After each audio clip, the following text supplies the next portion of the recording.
Masak rendang tanpa daging sapi. Emang bisa?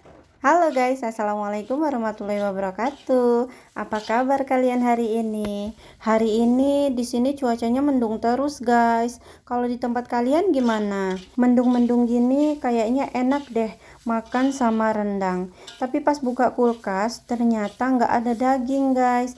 Daging sapi nggak ada, daging ayam juga habis. Akhirnya aku putuskan untuk membuat rendang dari daging onta. Bukan, salah guys, bukan daging onta, tapi daging ikan pari. Iya guys, daging ikan pari. Kalian gak salah dengar kok, emang daging ikan pari yang mau dibikin rendang kali ini. Akhirnya tanpa banyak basa-basi aku pergi ke warung untuk membeli kelapa dan aku gongseng menjadi kelapa rendang. Karena bukan rendang kalau tanpa kelapa rendang ya guys. Ngomong-ngomong, filosofi dari kata rendang dari masakan rendang itu ya berasal dari sini guys. Kelapa rendang yang artinya kelapa sangrai. Sambil cerita-cerita tentang filosofi rendang, ternyata kelapa rendangnya udah selesai guys. Dan di sini aku mau nyiapin bumbu-bumbu dan bahan-bahan lainnya sambil nunggu kelapa sangrainya agak dingin ya guys, karena nanti kelapanya itu mau diulek atau ditumbuk atau di blender supaya keluar minyaknya. Untuk bumbu rendangnya di sini aku pakai kunyit, jahe, lengkuas muda dan serai muda. Kemudian ada bawang merah, bawang putih dan di sini aku tambahin cabai keriting ya guys. Cabai merah. Cabai keriting atau cabai merah ya guys. Pokoknya cabai itulah. Cabainya sedikit aja ya guys. Terus di sini aku pakai santan murni. Tadi itu aku beli seharga 15.000. Kenapa aku pakai cabenya sedikit? Karena di sini aku beli cabai kering guys, dan rendang itu emang paling enak pakai cabai kering yang udah dihalusin gitu ya. Nah, untuk kelapa rendangnya tadi udah dingin, jadi di sini mau aku halusin pakai blender aja karena segitu banyak kalau diulek lumayan pegel juga ya guys. Kalau kalian punya blender yang kecil, pakai blender yang kecil juga nggak apa-apa, di blender beberapa kali. Ini karena aku nggak punya blender kecil, jadi aku pakai yang ada aja. Di sini aku pakai blender yang besar ya guys. Ini penampakan kelapa sangrainya setelah di blender, keluar minyaknya ya guys. Dia jadi cair seperti itu. Itu nggak ditambahin apa-apa ya guys. Itu memang murni minyak yang keluar dari kelapa sangrainya. Setelah itu semua bumbu-bumbu tadi aku gabungin aja ke dalam blendernya, aku campurin sama kelapa sangrainya, terus aku halusin lagi sampai betul-betul halus sesuai seperti yang kita inginkan ya guys. Terus di sini karena ternyata kemirinya ketinggalan, jadi sisa bumbu yang ada di blender tadi aku blender lagi sama kemiri. Setelah itu aku tuangkan semuanya ke atas kompor dan aku hidupin kompornya.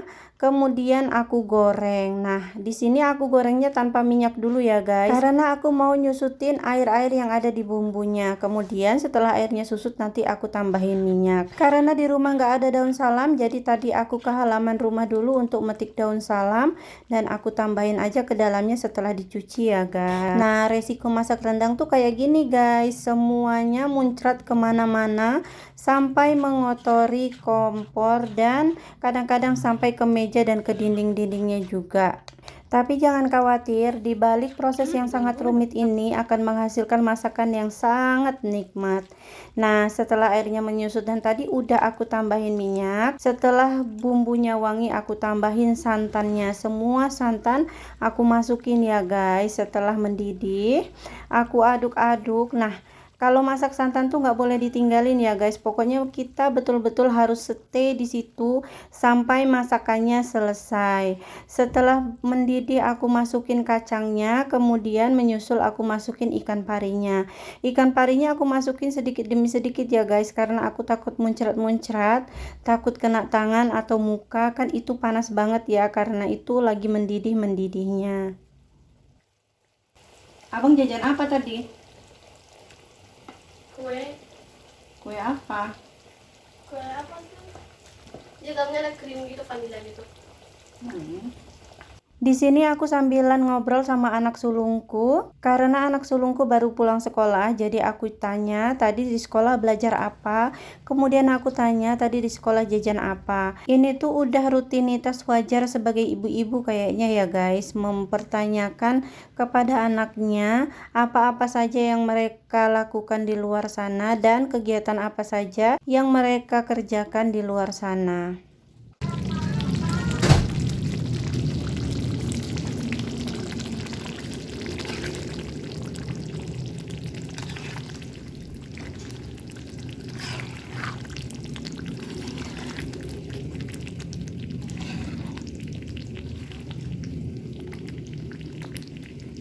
Lagi asik-asik ngaduk rendang di dapur, tiba-tiba ada yang manggil, ternyata Pak Kurir. Pak Kurir datang nganter pesanan aku guys. Dan ayo kita unboxing aja apa barang yang datang kali ini. Oh, ternyata jilbab. Jadi di sini aku try on aja ya guys. Ini tuh ceritanya pasmina oval. Nah, aku kan suka banget nih pakai pasmina yang simple-simple aja gitu. Tapi kalau aku pakai pasmina itu biasanya bagian leherku sering kelihatan dan itu tuh nggak nyaman ya guys. Jadinya aku carilah pasmina yang bagian belakangnya oval sehingga bagian belakangnya bisa mengcover rambut sampai ke punggung. Bagus nggak guys? Kalau kalian mau nanti aku tulis linknya di deskripsi video ya guys. Atau enggak kalian bisa cek di bio aku juga ada. Nanti aku masukin ke dalam bio aku.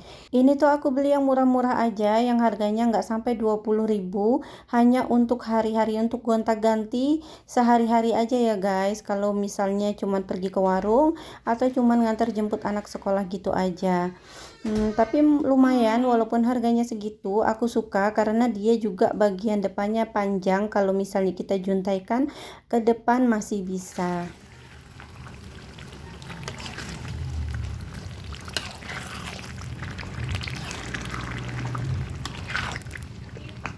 Wala, inilah penampakan rendang yang aku masak sedari tadi itu ya guys. Jadi rencananya hari ini udah cukup sampai di sini aja. Jadi rencananya besok rendangnya mau aku angetin supaya dia makin berdedak. Gimana guys? Kalian udah pengen belum? Kalau udah, ayo dong buat. Ini bahannya nggak terlalu susah dicari kok guys.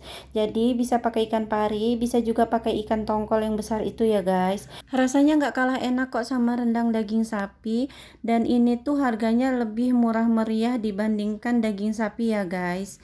Dan sebagai seorang istri kadang kita itu dituntut untuk multitalentan, untuk berpikir secara cepat. Apa sih yang bisa menggantikan bahan A? Apa sih yang bisa menggantikan bahan B untuk tetap menjadi masakan yang sama enaknya?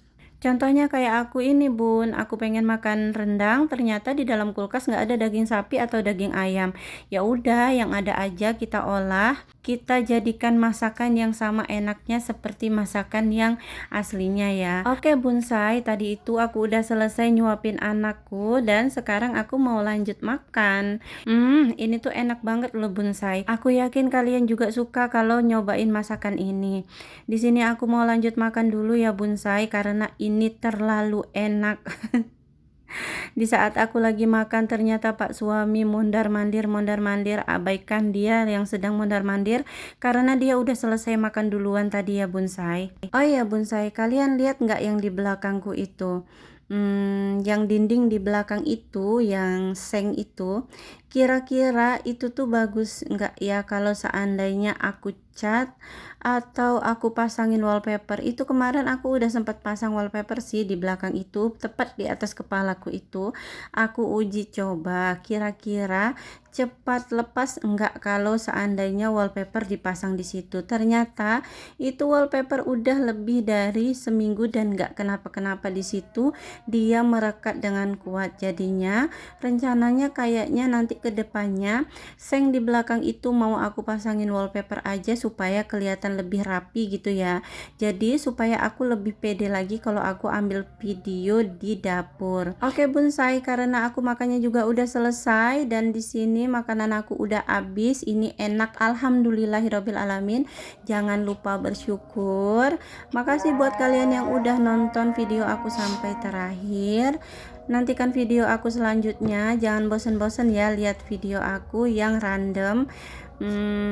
Aku pamit dulu. Assalamualaikum warahmatullahi wabarakatuh. Pak suami lewat lagi dong. Dadah, assalamualaikum.